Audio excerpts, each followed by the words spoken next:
హైదరాబాద్ నగరం బోనాలతో సంబరాల్లో మునిగితే సింహపురి కాలనీ వాసులు మాత్రం మంచినీళ్ల కోసం ఖాళీ బిందెలతో రోడ్డెక్కాల్సిన పరిస్థితి నెలకొంది.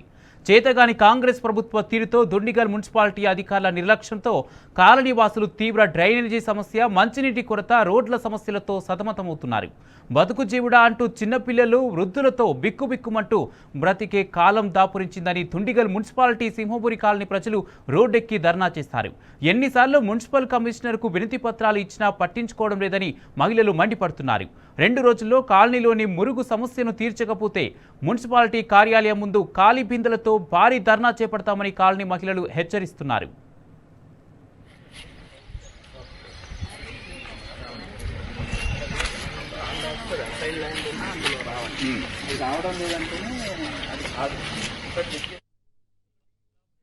మంది రోజు రోడ్డు మీదకి వచ్చాం. దీనికి ప్రధాన కారణం ఏంటంటే మా ఈ బౌరంపేట సింహపురి కాలనీకి సంబంధించి రోడ్లు గాని డ్రైనేజ్ గాని పెద్ద సమస్య. ఇక్కడ అన్న వచ్చారు, చూశారు, పర్యవేక్షించారు. దీనికి సంబంధించి గత 3-4 ఏళ్ల బట్టి లోకల్ నాయకుల్ని, ఎమ్మెల్సీ గారిని, ఎమ్మెల్యే గారిని, అలాగే అఫీషియల్స్ ని, కమిషనర్ గారిని అందరి చుట్టూ తిరుగుతున్నాం. ఎన్నోసార్లు వినతి పత్రాలు ఇచ్చాము. ఇక్కడ లోకల్ రోడ్లు కూడా గజానికి ఇంత చొప్పున వేసుకుని మేము స్వయంగా కాలనీ వాసులు రోడ్లు వేసుకున్నాం, డ్రైనేజీలు వేసుకున్నాము, రోడ్లు వేసుకున్నాం. అలా ఇప్పుడు ఈ రోజు ప్రధాన సమస్య ఏంటంటే డ్రైనేజ్. ఇక్కడ సింహపురి కాలనీ దాదాపు 3 ఎకరాల చెరువు ఉంది. ఈ చెరువు మొత్తం కూడా డ్రైనేజ్ తో నిండిపోయి చుట్టుపక్కల కాలనీలో కంటామినేటెడ్ అవుతుందండి వాటర్. పిల్లలకు కూడా అన్ని రకాల ఆరోగ్య సమస్యలు వస్తున్నాయి. ఇక్కడ ఆడవాళ్ళు గాని, పిల్లలు గాని, పెద్దలు అందరూ కూడా చాలా ఇబ్బంది పడుతున్నారు. నుండి రామ్జీకుంట నుండి కత్తో చెరువు, మల్లంపేట కత్తో చెరువుకి వెళ్లాల్సి ఉంది.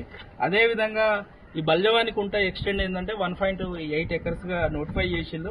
అదేవిధంగా ఈ రోజు ఏదైతే ఈ సింహపురి కాలనీ ఉందో, ఈ కాలనీ ఏర్పడినప్పటి నుండి రోడ్ల వ్యవస్థను ఏర్పాటు చేయలేదు. దాదాపు 300 పైచిలుకున్న అపార్ట్మెంట్లు వాళ్ళు దాదాపు కోట్ల రూపాయల ట్యాక్స్ కట్టినా కూడా రోడ్లు వేయించకుంటే, డ్రైనేజ్ వేయించకుంటే కాలనీ ప్రజలే డ్రైనేజ్ వేయించుకున్నారు. మరి ఆ డ్రైనేజ్ తీసుకొచ్చి ఈ రోజు వాళ్ళకు గత్యంతరం లేక ఇక్కడ ఏదైతే డౌన్ లో ఉన్న చెరువులకు వెళ్తున్నాయి. అదేవిధంగా వర్షపు నీరు కూడా దాదాపు ఒక 400 పైచిలకు క్యాచ్మెంట్ ఏరియా వర్షపు నీళ్లు కూడా చిన్న 3 ఎకరాలు 2 ఎకరాల చెరువులో కలుస్తుంది.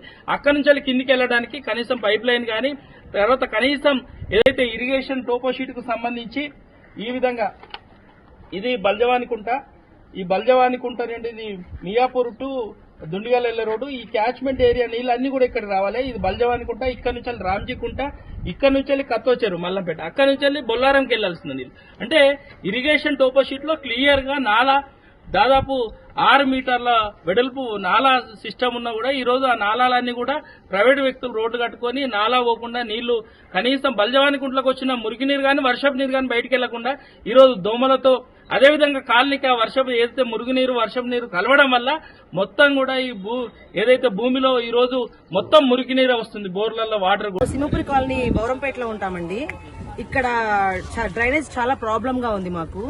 అంటే గ్రౌండ్ వాటర్ లో డ్రైనేజ్ మిక్స్ అవ్వడం వల్ల మాకు ఎట్లా అంటే ట్యాప్ తిప్పితే స్మెల్, లక్షలు పోసి ఇల్లు కొనుక్కుని ఎటు పోలేక, నీళ్లు తాగలేక, ఉండలేక, పిల్లలతో ఇబ్బంది పడుతూ, సాయంత్రం అయితే దోమలు, చాలా ప్రాబ్లం ఫేస్ చేస్తున్నాం.